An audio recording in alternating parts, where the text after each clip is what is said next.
What's going on, everyone? Welcome, Summoners, back to the climb. I am joined today by Gamer D and JosepiHack. Gamer D, the e-girl of the century with the bombs in the background. Let's go. And JosepiHack, the man in the shadows. Yeah, believe it or not, that is the second time I've heard that. Because Third. Oh, that's right. That is the third. Yeah. So XRAY, we recorded the first 30 minutes of this episode. 15 minutes? But XRAY's 15 audio minutes? was off. 15 minutes? Like So we go 45 again. minutes. I played the minutes. Nocturne. I took the knock to Poland, Gamer Destroyer likes women. Those are the two things that we established so far in the previous episodes, so just putting those out there. Already locked in. Thoughts on the season at large, everyone? I'm the host of the climb now. Sorry, XRAY. Get out of my face, JosepiHack. This I'm the summit host. I'm season taking- was pretty good. Gamer I thought D, that shut it was up. very balanced. Teams were punching up pretty well. There wasn't like a whole lot of teams that just like won out or like lost out, and that's pretty cool to see. Like don't press tab, beat the number 1 seed Goofy Gophers, and stuff like that's pretty cool to see. Healthy for Summit, that things are getting more balanced as time goes on. Summit. Hopefully with some changes in the upcoming draft structure that will continue to make things even more balanced. But we'll see how that goes when things get announced for season 3. Interview participant XRAY. What do you think about this past season of Summit? Hey guys, I'm looking for some new co-hosts for recording episode 6. Co-host, no, you're the guest, XRAY. Oh, This I'm is the my guest show. now? It's called The Ascent. Yeah, it's a podcast about Summit esports. Okay, well, you see, guys, season 2, I think was just absolute garbage. Disco Spiders didn't win, so I mean, it was just a sucky season because my team didn't win. Your guys' team won, or sorry, that guy's team won. That guy's team. The e-girl guy. That guy got money, so yeah, that guy sucks too. Yeah. But yeah, honestly, I think the season was pretty good. Pretty well balanced. Every team didn't really have a specific weakness that you can really like take advantage of. And even if there was one, it wasn't super easy to kind of punish it. And everyone was super balanced. I think every team was super balanced. Fourth place team might disagree with that statement. Yeah, that's one of the statements of all time for sure. Listen, 4th place team. We will not go into 4th place team. But shout out to Two Tool Tony. I hope that kid comes back or at least It's hangs real. out on the server. Yep. All right, my turn to share my perspectives. Anyways, we're wait, you just did. No. All I said was shout out to Two Tool Tony. Okay, what are your thoughts on the season, Mr. JosepiHack? Oh, thank you, guest XRAY, for asking. I like you guys said, I think the season was overall pretty balanced. It's always good to have the finals go to 5 games. It's a good sign of league health. And as I said 20 minutes ago, this season was a bit of a political spectacle as it pretty much always has been. I do find it kind of funny when people are new to the server and they think all of the antics, drama, and otherwise tomfoolery is a new phenomenon. But no, there has been claims of admin abuse for centuries in some of these sports. Since La Liga. Yeah. So No, I remember when I first joined La Liga, John and I would hype at the admins all day. That was like our day job because we both worked remote and did nothing. Actually, he was in the office and he still did nothing. Shout out to John. Yeah, no, I I'm think in it was my office good. and I don't do anything.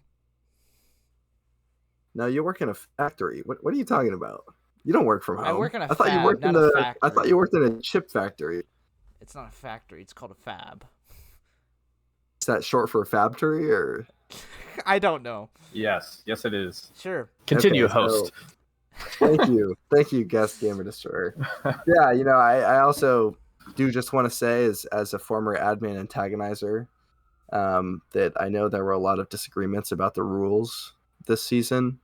And I think, Tim being thrown into the commissioner role coming from, a full-time student to being forced to resolve disputes that he was not even involved in as far as the server in general. He wasn't, typing actively because he was trying to focus on school or whatnot. He came in and did his best to resolve those. And I think that Tim himself would probably agree that, maybe some of those things should have been handled slightly differently in hindsight. But overall, those efforts that the admins make, they're volunteers and they make the tournament run. So special thanks to the admin team and I guess the moderators too for not deleting my messages. Shout out to the mods, baby. Not yet. You haven't given me a reason to. You can pay me $5 and I won't notice it. Don't notice your message. Okay, XRAY guest XRAY is bribable. All right, now moving on. I do want to talk a little bit about some of the playoff series that we watched. We can go ahead. This is no longer my show, guys. I don't know what happened. It just kind of it's called The Ascent. We can get on with the quarterfinals. GG versus BLS. My thoughts. BLS. I had them at the top of my power rankings at the start of the year. It didn't quite pan out. Sometimes life kind of hits you upside the head, or you have a kid, or various other things that can inhibit your ability to perform well in League of Legends. But they didn't go out sad. They took a game off the number 1 seed. Gamer Destroyer, your thoughts on this series that you played in? Yeah, I mean, better learn Spanish. Definitely started to play a lot better when they put Nightmare on a traditional ADC. The Senna looked good, but it definitely looked a lot better when Nightmare was on the ADC rather than something like Tom Kench or Aurelia. Dandy held his own pretty well. Game 3 actually did very, very, very well on Victor. Injustice unfortunately got the Elo dad treatment, and that happened kind of 3 games too many. Yeah, shout out to Dandy, the boy Miles. It's tough up there. XRAY, you've played against Elo dad. Although you didn't really struggle against Elo dad, did you? What are your thoughts on that matchup between Injustice and Elo dad? Yes. Wow. I mean, granted, Elo dad is by far one of the best players in the league that had, or just in general, like who's ever played in the league. So I mean, him just being able to destroy in any lane and pick any champion and do well in it is really, really awesome for his team and everything like that. But you have to look at the opposite sides. Like who's ever playing against him, they have a lot of pressure to not feed this guy. And Injustice, I think he's a good player, but I wouldn't say he's the best at playing those like weak side type champions.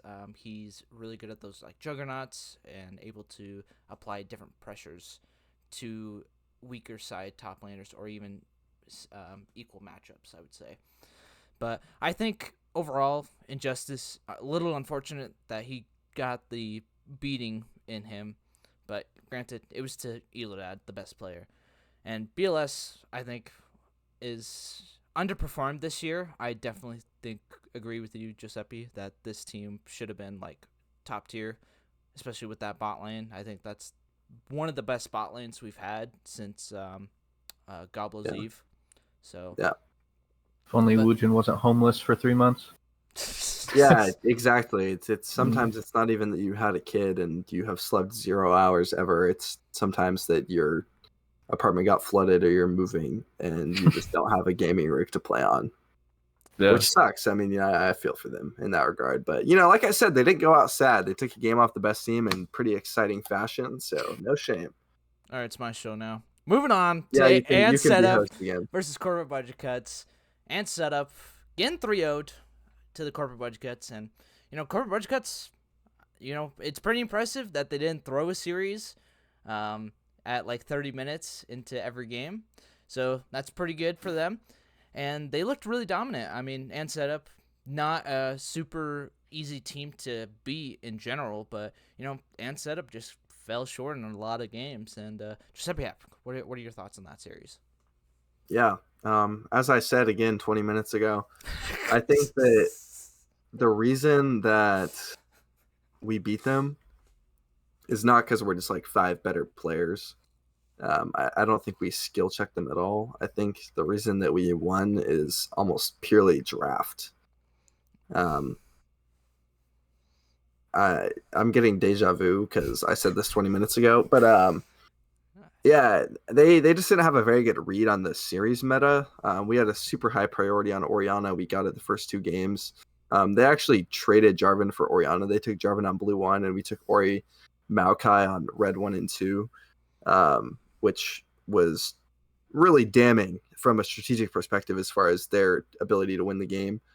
And then also we opted into the flex that series. I played Aphelios game 1 into a pretty passive bot lane, so we got what was more or less a free scale, and then we were able to play a super aggressive mid jungle. We had PPP on Vi. And I think that, yeah, the team was good. They just had no sense of how to draft strategically against us in particular, I think, which was a challenge. I think, well, the other reason is, this is kind of like what I'm reasoning is like comfort picks. It's like, so Bertil can play, those, the J4 pretty well, but, it's like, I think they'd rather have J4 over Orianna just because maybe setup's not as comfortable as as like some of his other picks. I don't know. I think setup would. I think he'd probably rather play that than like Vel'Koz, which I think is what we pushed him to. We had 4 mid bans. I want to say you made him play Vel'Koz. Yeah. Wow. Well, it turns out that the team called and setup actually relies on setup to carry. And so if you just ban straight mids and then neutralize logic, you have a pretty good chance of winning, especially for us with like a fairly solid bot lane, right? Yeah. With like PPP and Sunny. Our game plan was limit setup champion pool and neutralize logic. That was pretty much it. Yeah, nice. Gamer G, any thoughts? Yeah, setup is absolutely cracked on Orianna. So, but I have not seen his Orianna, so prioritizing that, and then just like not knowing who you're playing against and giving Cisco his best champ with Orianna twice in a row is just silly. I think Setup had a lot of good momentum going into playoffs. Their bot lane was playing very, very well with High Cosmo and Fleas, kind of beating some higher rank bot lanes. But yeah, they just fell short, unfortunately, because they were top team for a while. Unfortunate that they've lost out first round of the playoffs. Yeah. Very solid regular season, nothing to be ashamed of. They came out really, really hot.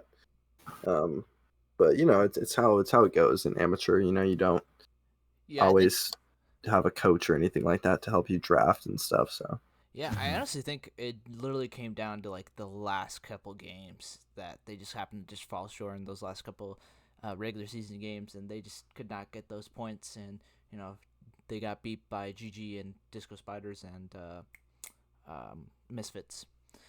Yeah, but hey man, top 4 though, nothing to be ashamed of. Yeah, for sure. And let's move on to the third game. Disco Spiders versus Asterius Bonobos. Really close series. 3-2 versus or 3-2 for the Asterius Bonobos. Disco Spiders, I don't think they really knew what or how to deal with I'm calling it the swap. You deja vu again, Mr. You can say we rather than they. You're part of that. Sorry, we. Yeah, that's right. You were part of that. I didn't know how to deal with the swap. So, I mean, I wasn't expecting, game 1 for, Konga to get Acel and then go mid lane at, like, level 3. I was expecting to play Acel against Acel the whole game. That's what I was expecting to do.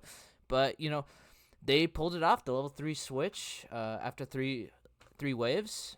Did well, and they created a huge lead in game 1, and they did that in their other 3 games. Game 5, I'll address the pick now. We were thinking he was gonna pick Asteria was gonna pick Samira, so we wanted to take Vayne away so he wouldn't pick it, so we would force him onto Samira, and then we were gonna pick Nyla bot lane, because Nyla's really good into Samira. But we were not expecting the Vlad pick coming out from Mr. Kanga, and we kind of just got rolled. So, I mean, it was a fun series. What? Yeah. want to give you a chance to recant your statements on the cook. You know, you said you felt that you played well, but your team cooked too hard. Have you reconsidered those statements now that you've had some time to reflect on the series? I think my team played phenomenally. I don't think they overcooked. I think it was a good strategy and plan. We just could not execute it as well as we anticipated.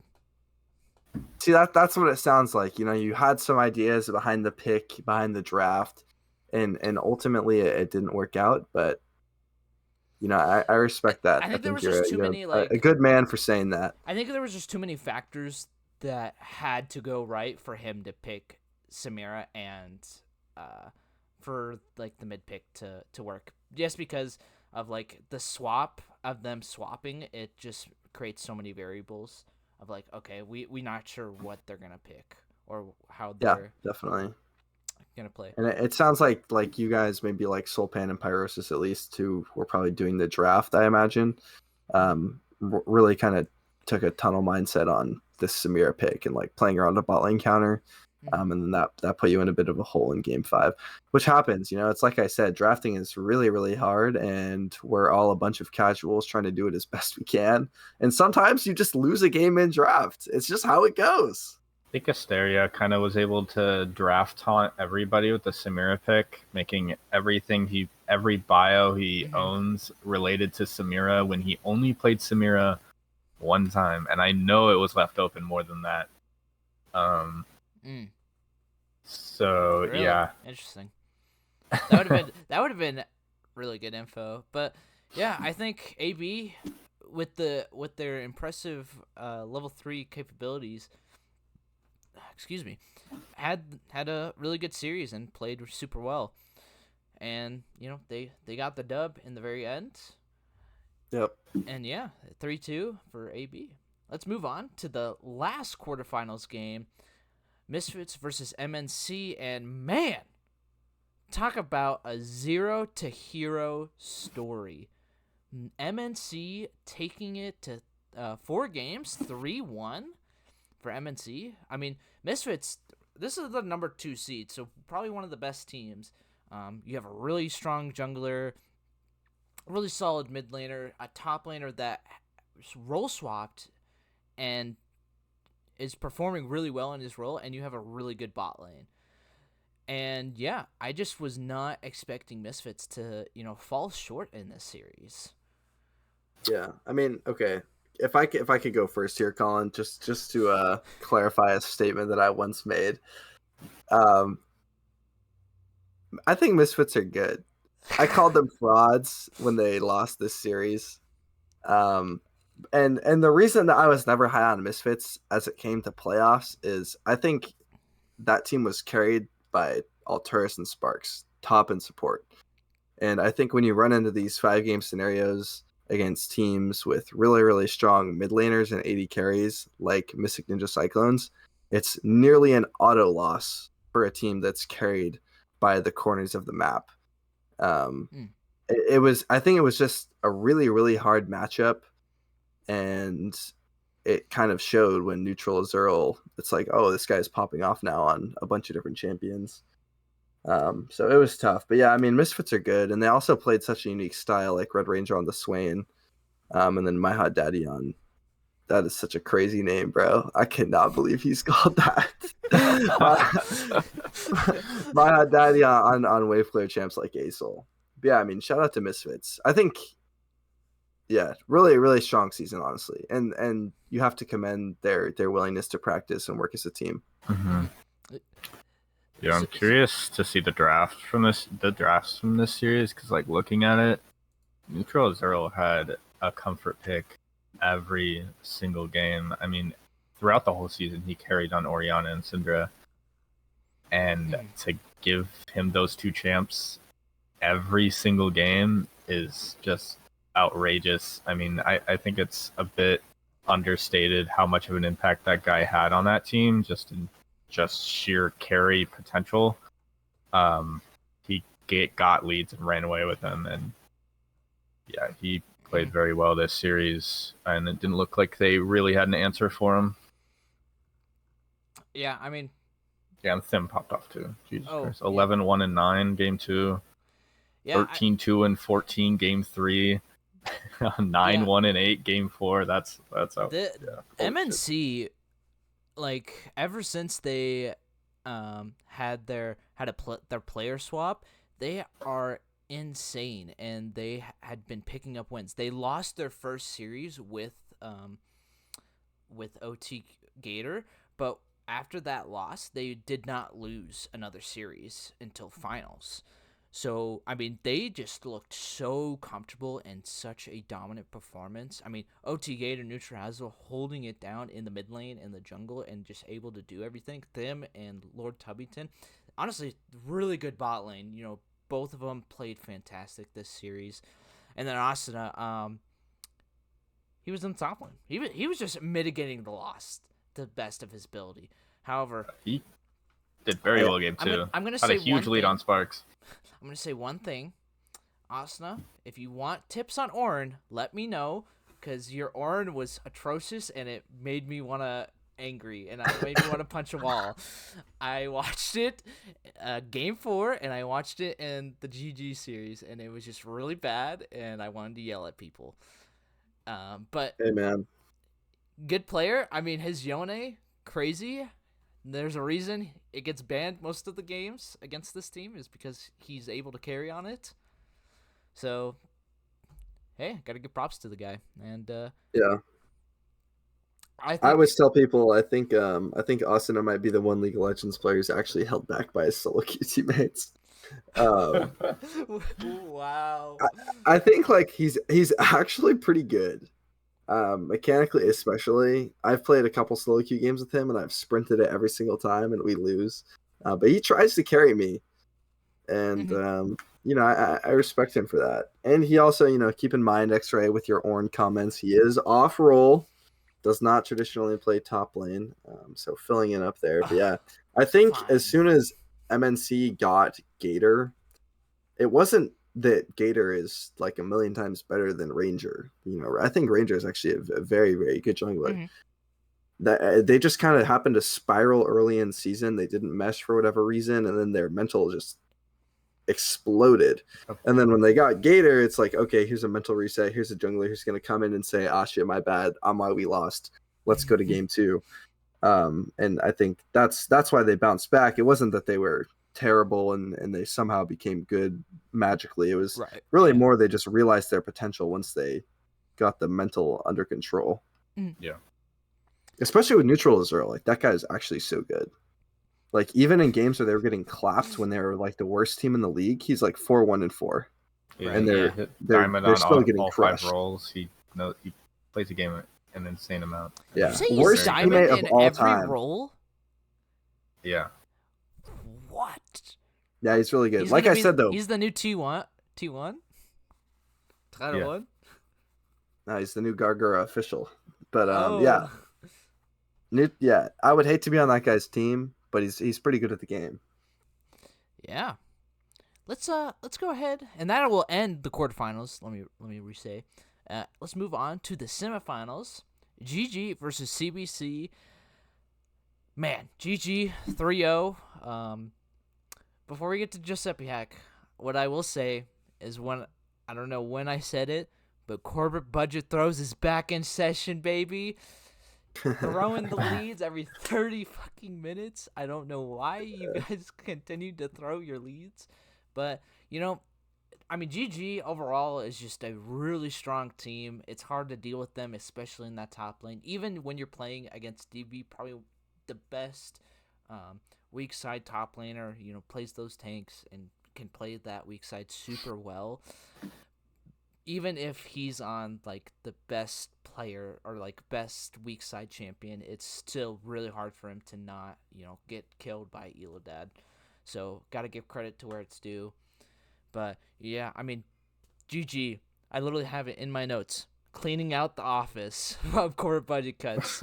So, but yeah, I mean, really good series by GG taking it out. Core budget cuts, unfortunately falling short this series. JosepiHack, give us a little insight into the series. Yeah, I mean, I don't know what you thought or what your comps were like, Colin, but I think at least the first two games were extremely close. I think game one, we win that probably if I build Kraken Slayer instead of Stormrazor. Yeah. That might be a slight over exaggeration, but we most definitely win that if Nico doesn't get a triple kill at Baron. When we started the Baron, our fight fragmented. Kassadin 1v3 the backline. Our front line killed their Leona and probably whoever Colin was playing. I Seraphine, remember maybe. this fight actually. I was on Ash. This is my first time Ash, playing Ash. yeah. Whoever you and John were playing. And the Kassadin got a triple kill, and then you guys took Baron. And that was why we lost game one. And then game two was just like the stupidest Elder flip of all time. we start the Elder Dragon. I'm playing Kindred. I'm like, all right, worst case scenario, I'm just gonna ult this, and we'll win the smite off Kindred ult. Gangplank ultimate on my forehead into Maokai ultimate, right as Cisco goes into the backline, gets polymorphed, instantly dies. The Elder Dragon dies because we're hitting it the whole time for some reason. And then we lost the game off that. And what's crazy about that is that GYX sent me a message in League after that and said, sorry about the smite, which was nuts to me because I was like in the next area code. It was not a 50-50. And then game three, we were actually ahead in the early game. But we all died to Olaf, who went 11-1-11. Oh, and I was 0-0-7 on Nephelios. That really sucked. You were 0-0-7? Yeah, I did not get a single kill. Ripperinos. Yeah, that sucks. That one felt pretty bad. But I don't know. I think you guys were the better team. But I also really felt like we could have took a couple games off. But, it is what it is. Yeah, I think it was definitely closer than the 3-0 looks it out. Or makes it out to look. But yeah, I mean, that was my first time playing Ash. But yeah, anytime Owen gets Olaf and Nico's on a scaling champ, then you're going to do pretty well. Kassadin, Syndra, Aesol, that was pretty nice to have. Aesol for sure. The Lulu pick from John was crazy. That was his first time busting out all season, and it worked very well. Karma also looked good. Riley did very well on Trundle game 1. Yeah, I thought I figured out the code to beat GG, and that was to ban Sejuani and Seraphine from them because I felt like they weren't. That's what we tried. Yeah. So everybody thought the code was the entire playoffs. Yeah, and then in turn, that wasn't the code. It was just if Illidan's not on Olaf, you have a chance. If he's on Olaf, you just F15. Think about next game. I don't know. Yeah, I mean the Olaf felt pretty bad, but I stand by the draft sentiment that bans Sejuani and Seraphine mostly because like GX on Maokai, this is gonna sound like Flame. Like terrible, like piss poor, 151, 60 CS in 20 minutes. Like legitimately, like look at the score line. But on Sejuani, it's like even CS, super high impact. And it's not like those champions are that different. Right. But like you take him off Sejuani, which he's been playing all season, and there's like a pretty stark contrast. And then Seraphine, it's not so much that, Colin couldn't play other champions. It was more just Seraphine is what enables Imnicus and Elo Dad to be such monsters. It's like, well, we can the best way to limit the performance of Elo Dad and Nickus is to remove their supporting cast, because these guys, they're masters. This is their life. They play this video game. They can play more than 5 champions. So you can't really limit their champ pool in a meaningful way. Yeah, and I think like the other thing about Seraphine is like she's just so useful in like any team comp is the problem. Is like even if she has no front line or she has like no engage, she can literally engage 5 screens away from you as long as she has people in front of her. Yeah, I didn't know that until like you my didn't know 8th game on Seraphine this season. Oh wow! Yeah, you can ult Pretty like cool. you can ult like 5 screens away. I read, yeah. read my Fake abilities Euro at some fan. point. Oh, he read halfway Yeah, through no, the I season. played Seraphine for the first time this season. Oh, okay, that makes sense. Same with That makes more sense. like Ash and But yeah, I think like honestly, like I think the series was really fun to watch, even though it was, it it was was a fun to 3-0. play. So I mean, Yeah, playing against all my I had a friends. good time. I had no regrets, honestly, and like I wasn't upset that you and John won. Mhm. I like Riley too, honestly. I also like Riley's a Nico. chill guy. I've played with him. Played him with him Yeah, in ZWD. Really chill guy. Likes to yeah, he's cool. have fun. Moving on. All Oh, right. I forgot to even mention. Semifinals was the weirdest place because it was 1 seed, the 5th seed, the 6th seed, and the 7th seed. So it was just all messed up. Like the script was like 1, 2, 3, 4, but it was 1, 5, 6, 7. So it would have been really funny if BLS got the win over GG though, because then you have 5, 6, 7, 8. It's like all the top Yeah, teams are true. frauds. But yeah, let's move on to the second and last game of the semifinals, AB versus MNC. Really close series. AB, was doing the swamp once again, finding those wins when they could. And MNC, though, had the hero story from literally last place to finalists. It's a crazy story, honestly. And, MNC at the start of the pretty season. pog. At the start of the season, I was a big MNC hater, but they pulled it off. They came back, got into finals, fell a little short in finals, but got second place for it. So I can't really get mad at them. Yeah, I actually don't have too many thoughts here. I think the MNC run is really impressive. I also think that AB was they were kind of done with the season, which isn't meant to be a charged statement. I think that my impression from the members of that team was that they were kind of ready to call it a day on Summit Season 2, just based on the team dynamics and their experiences, which is kind of how it goes. I think it was just mentally draining, honestly, for some of these players. Yeah, and all like the rule book stuff, and yeah, I just think a lot of those players didn't have a great time. Which in hindsight, I wish we as a community would have handled some of those things a little differently, myself included. But yeah, I don't blame them for that. But yeah, shout out to MNC, 0 to hero, baby. 0 to hero. Gamer D, any thoughts on this series? I think this series is going on when we were playing our series, so we Yeah, can it was. watch. I only watched like one of the games. Oh, that's right. They started before us and ended finished after us. Yeah, That's right. Yeah.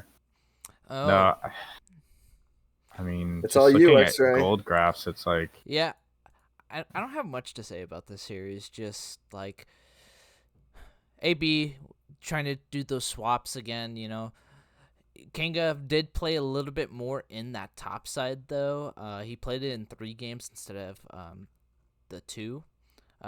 First game, actually, he got Camille mid. He played Camille mid, and that was crazy to me how he got Camille in the first place. But, I think AB was a really good team. I think it was just mentally draining, just dealing with, rulebook stuff and, other things that I won't mention, but it was a good team. I just think everyone just like over the season mentally drained from the season in general. But MNC 0 to hero, 0 to hero, 0 to finalists. It's crazy. And let's wrap it up with the finals, baby. GG versus MNC. And I won't gonna lie, I thought after game 2, I was like, yeah, it's their time, baby, from 0 to winners. And then I finished watching game 3, and I was like, the run is over. They're second place. It's good enough. And I'm going to bed because I had work. I'd worked that day, and I wake up at 5 a.m. on my work days, and I don't get home till like 6 p.m. So I'm like, yep, I'm gonna be exhausted, but I'm gonna watch the series. But by the end of the game 3, I was like, yep, deuces, and I went to bed. Time for bed. Gotta Time for go to the bed. factory, man. Nope, that was my Friday, so I didn't have work the next day. So, but no, this was a really fun series to watch. Even in games 1 and 2, and even in 3, they were all super close games, and it was just a really fun series to watch. Gamer D, what were your thoughts on it? Playing the series.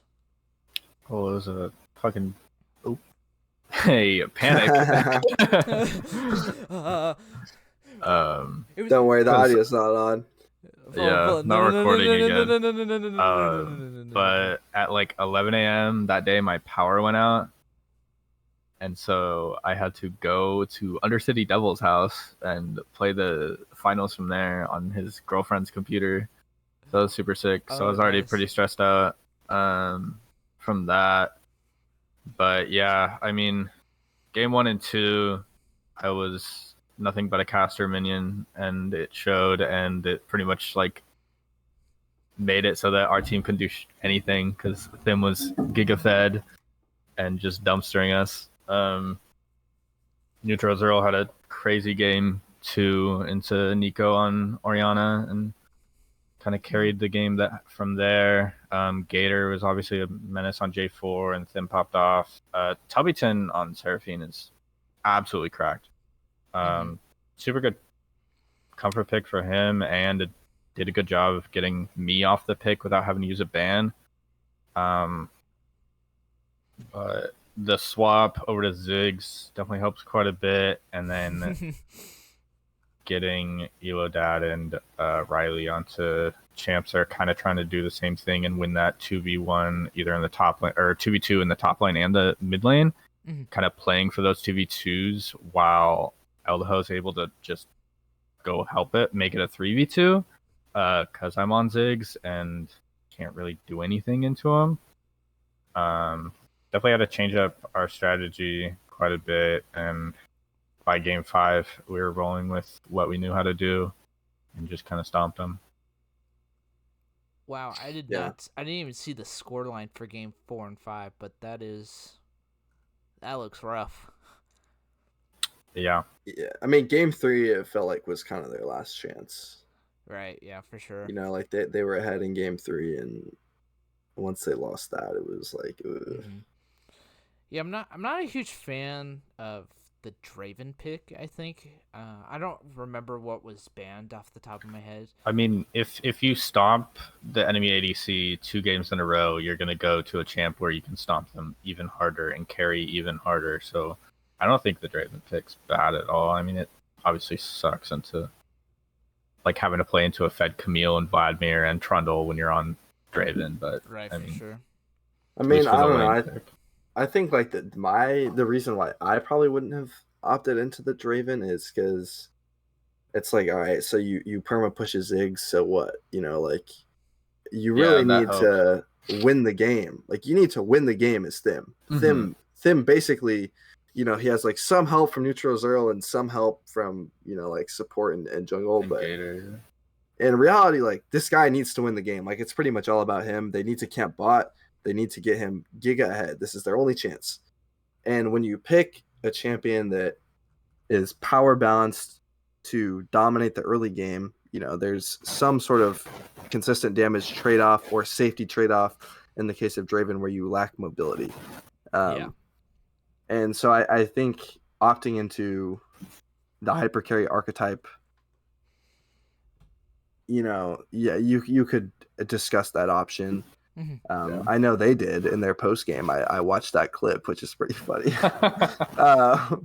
But yeah, I mean, I don't know. I don't think Draven is too bad, but maybe going with something that's either safer or scales better might have been the play. But like, I don't really think you can fault them. I think he played well, and I know at the end of that series, MNC were pretty upset, understandably so, but.